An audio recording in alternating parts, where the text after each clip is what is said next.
Hi అండి, నేను మీ చంద్రిక. Welcome back to ask wonders. ఈరోజు వీడియోలో కారకారంగా చేపల ఇగురుని అయితే చేసుకుందామండి. ఎప్పుడూ ఒకేలా కాకుండా ఈ చేపతో ఇలా చేసుకుంటే ఇగురు అనేది చాలా బాగుంటుందన్నమాట. స్పైసీగా ఉంటుంది. ఈ చేపల ఇగురు ఎలా చేసుకోవాలో చూద్దామా. ఇక్కడ 1 కేజీ వరకు చేప ముక్కలను అయితే ఫ్రెష్గా తీసుకోండి. మీరు ఏ చేప ముక్కలైనా తీసుకోండి, కానీ ఈ పద్ధతిలో చేస్తే చాలా టేస్ట్ ఉంటుందన్నమాట.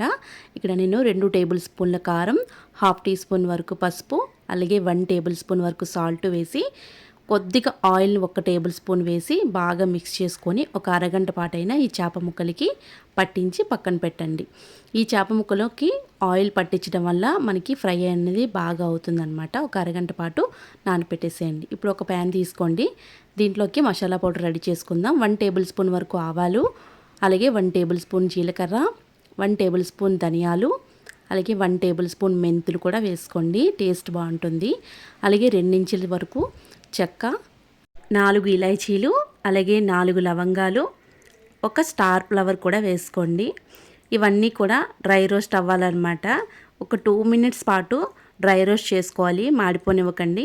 ఇప్పుడు ఇలా కొద్దిగా డ్రై రోస్ట్ అయిన తర్వాత వీటన్నిటిని కూడా మిక్సీ జార్లోకి ట్రాన్స్ఫర్ చేసుకొని మెత్తటి పౌడర్ లాగా రెడీ చేసుకోవాలన్నమాట. ఇప్పుడు ఒక కడాయి పెట్టుకోండి. కడాయి పెట్టుకొని మనం డీప్ ఫ్రై చేయట్లేదు కాబట్టి ఒక కాస్త నూనె ఎక్కువే పడుతుంది. ఒక 5 to 6 టేబుల్ స్పూన్స్ వరకు ఆయిల్ వేసుకోండి. ఆయిల్ బాగా హీట్ ఎక్కిన తర్వాత చేప ముక్కలు ముందుగా నానబెట్టుకున్నాం కదండి, వాటిని చక్కగా ఒక 5 మినిట్స్ పాటు ముందుగా వేయించి మనం కర్రీ చేసుకుంటాం అనమాట. కొద్దిగా చేప ముక్కల్ని ఫ్రై చేసుకొని కర్రీ చేసుకుంటే చాలా బాగుంటుందన్నమాట. ఇలా మీ ప్యాన్కి పట్టేంత వరకు ముక్కల్ని వేసుకొని చక్కగా ఇలా ఫ్రై చేసుకోండి. మినిమం ఒక 2 మినిట్స్ వరకు మనకి ఫ్రై చేస్తే సరిపోతుందన్నమాట. ఇలా 1 మినిట్ తర్వాత మనం చేప ముక్కల దగ్గరుండి చూసుకుంటూ చక్కగా ఇలా లైట్ ఫ్రై అవుతే సరిపోతుందన్నమాట. మళ్ళీ మనం గ్రేవీతో పాటు మనకి చేప ముక్క అనేది ఉడుకుతుంది కాబట్టి ఎక్కువగా ఫ్రై చేయనవసరం లేదనమాట. ఇప్పుడు 2 ముక్కలు తీసిన తర్వాత మళ్ళీ సెకండ్ బ్యాచ్ కూడా వేసేసి నీట్గా ఫ్రై చేసుకొని ముక్కలన్నీ కూడా ఒక ప్లేట్లోకి తీసి పక్కన పెట్టుకోవాలన్నమాట. ఇలా అన్ని ముక్కలు పక్కన పెట్టుకున్నాక అదే ప్యాన్లోని దీంట్లోకి 1 కప్పు వరకు సన్నగా తరిగిన ఆనియన్స్ని వేసుకోండి. సన్నగా తరుక్కుంటే మనకి గ్రేవీ అనేది బాగా వస్తుందన్నమాట. ఆనియన్స్ బాగా వేగడానికి 1 టేబుల్ స్పూన్ ఉప్పు వేయండి. ఉప్పు వేసిన తర్వాత బాగా వేయించండి. కొద్దిగా ఇలా ఆయిల్లో బాగా వేగిన తర్వాత 1 టేబుల్ స్పూన్ వరకు ginger garlic paste 1 tablespoon వేసి బాగా వేయించండి. పచ్చివాసన ఏమైనా పోతుంది కదా, అలా వేయించుకోవాలన్నమాట. సన్నగా తరిగి పెట్టిన టమాటా ముక్కల్ని ఇక్కడ సన్నగా నేను చాపర్లో వేస్తానండి. 1 కప్పు వరకు తీసుకోండి టమాటా ముక్కలు. ఈ టమాటా ముక్కలు, ఉల్లిపాయలు, చక్కగా గార్లిక్ అంతా కూడా బాగా ఫ్రై చేసుకోవాలి. ఆయిల్ బయటకు వచ్చేంత వరకు వీటిని మనం ఫ్రై చేసుకోవాలి. చూసారా, ఇలా ఆయిల్ సపరేట్ అవుతుంది కదా, ఈ టైంలో మనం కారానికి తగ్గట్టుగా నేను ఇక్కడ 3 టేబుల్ స్పూన్ల వరకు కారాన్ని వేస్తున్నాను. మీరు తగినంత కారం వేసుకోండి. కారం వేసిన తర్వాత 1 మినిట్ పాటు ఫ్రై చేయాలండి. ఇప్పుడు కొంచెం ఫ్రై అయిన తర్వాత పచ్చిమిర్చి పేస్ట్ 1 టేబుల్ స్పూన్ వరకు వేయండి. ఎందుకంటే మనం స్పైసీగా చేసుకుంటున్నాం కాబట్టి ఇక్కడ కారం, పచ్చిమిర్చి కూడా యూస్ చేస్తున్నాం. డైరెక్ట్గా చీలికల్లాగా మాత్రం వేయొద్దు. ఈ పచ్చిమిర్చి పేస్ట్ వల్ల మరింత టేస్ట్ ఉంటుందన్నమాట. ఇప్పుడు ముందుగా గ్రైండ్ చేసుకున్న పౌడర్ ఉంటుంది కదండి, ఆ పౌడర్ మొత్తం కూడా ఈ స్టేజ్లో వేసేసి బాగా కలిపేసేయండి. ఈ పౌడర్ వేసిన తర్వాత మరీ ఎక్కువగా వేయించిన అవసరం లేదు.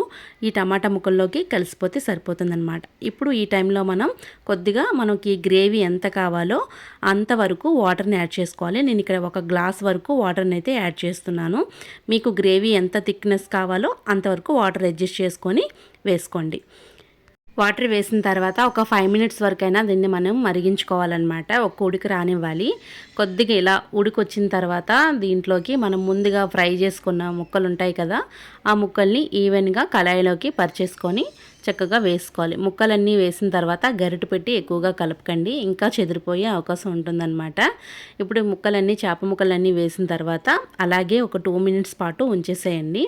గరిటెతో సైడ్ నుంచి అలా జరిపితే మనకి ముక్కలు అనేవి లోపల వరకు వెళ్ళి ఈ గ్రేవీ మొత్తం పట్టుకుంటాయి అన్నమాట. ఇప్పుడు దీంట్లోకి కొద్దిగా కరివేపాకుని, ఫ్రెష్గా తరిగి పెట్టుకున్న కరివేపాకుని ఈ టైంలో వేస్తే ఫ్లేవర్ అనేది బాగా వస్తుంది.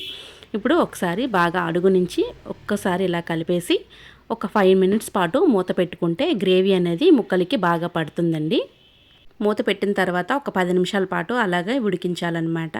మూత తీసి చూద్దాం. చక్కగా 10 నిమిషాల తర్వాత మనకి ఈ చేప ముక్కలు అనేవి ఉడికిపోయాయండి. పైనుంచి ఇలా కొత్తిమీర కొద్దిగా వేసుకొని ఒక్కసారి అలా జరిపేసి ఒక 10 నిమిషాల పాటైనా సరే మనకి మూత పెట్టి అలాగే వదిలేసేయాలి గ్రేవీని. ఒక 10 నిమిషాల తర్వాత మనం దీన్ని సర్వ్ చేసుకుంటే చాలా బాగుంటుందన్నమాట ఈ చేపల ఇగురు. మీరు కూడా ఇంట్లో ట్రై చేసి మీకు ఎలా కుదిరిందో నాతో కింద కామెంట్ సెక్షన్లో కామెంట్ చేయండి. వీడియో కనుక నచ్చితే లైక్ చేయండి, షేర్ చేయండి. మీ అమూల్యమైన ఫీడ్బ్యాక్ని కామెంట్ సెక్షన్లో కామెంట్ చేయండి. మరిన్ని వీడియోస్ కోసం మా ఛానల్ని సబ్స్క్రైబ్ చేయండి. Thank you for all.